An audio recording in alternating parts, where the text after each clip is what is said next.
Alex and Connor sat straight up. They were sitting on the edges of their seats without realizing it.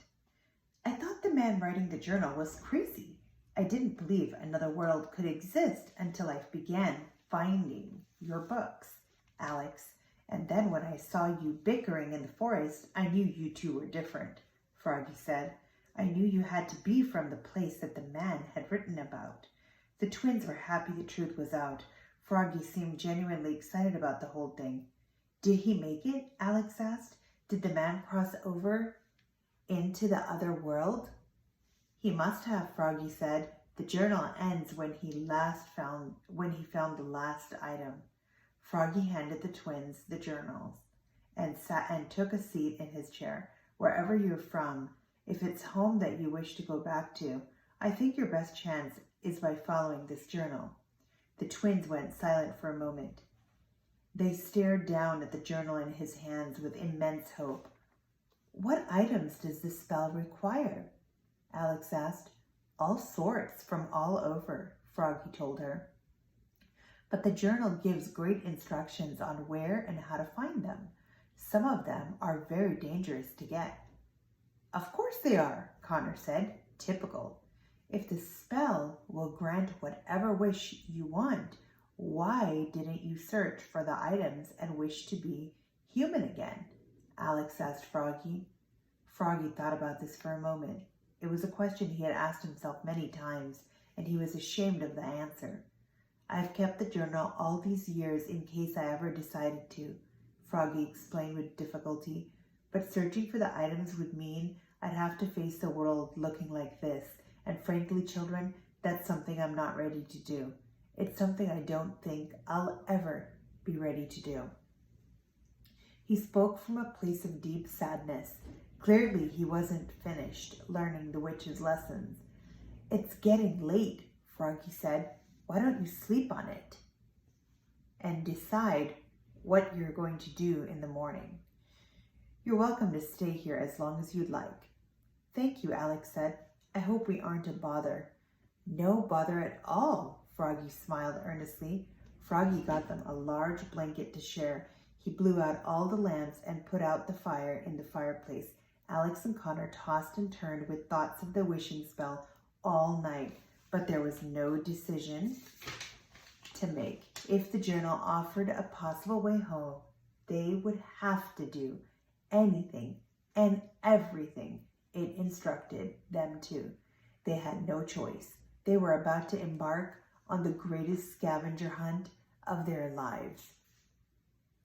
Chapter 6, Dwarf Forest. I packed you some food, a couple of blankets, and a few gold coins I've been saving, Froggy told the twins, and handed Connor a sheepskin satchel. Thank you so much, Alex said. It's so kind of you. Now, when you say food, what exactly are you referring to? Connor asked, holding the satchel a safe distance away from him. Small rolls and apples, Froggy told him. Oh, good, Connor said, relieved. Froggy handed Alex the map and journal they had been looking at the previous night. Are you sure you're ready for this? Froggy asked them. You're both awfully young to be going on a quest like this. Alex and Connor looked to each other, each thinking the same thing. It was hard enough to navigate around their own world at their age. Could they really travel around a different world altogether without the help of an adult? But the twins found reassurance in each other's eyes. They knew that through it all, they'd at least have each other. We really don't have any other choice, Alex said. Thank you so much for all your help, Froggy. We would still be lost in the woods without you. Froggy smiled widely and nodded. Of course, he said. I should be thanking you. I rarely have an opportunity to feel so useful.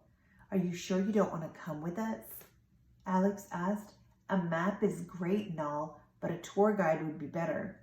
At first, Froggy's smile grew with excitement as he was tempted by the idea. The thought of traveling out into the world and leaving his hole-in-the-ground home was so alluring. It was clear he could feel the temptation throughout his entire body. However, his fears and insecurities about the outside world Seeing him and what he had become erased the opportunity from his mind. "I can't, children," Froggy said with a heavy heart, "but I wish you the best." The twins were disappointed, but they understood.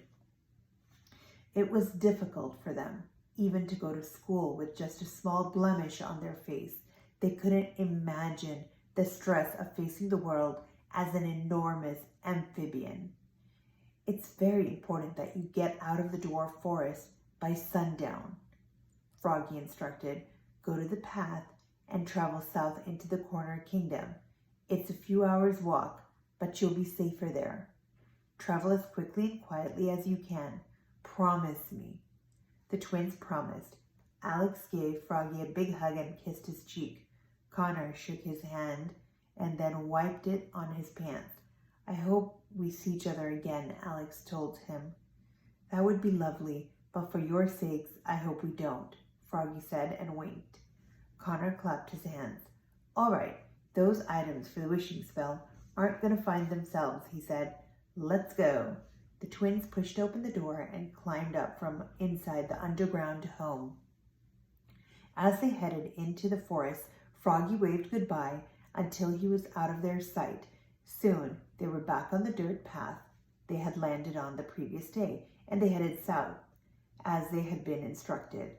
It was very unnerving for the twins to be alone on the path now that they had understood the dangers of the forest. They regretted not trying harder to persuade Froggy into coming with them. They jumped at every tiny sound the trees made. Alex and Connor remained silent for the first hour or so as they walked, afraid that their voices would attract unwanted attention from some of the creatures Froggy had warned them about.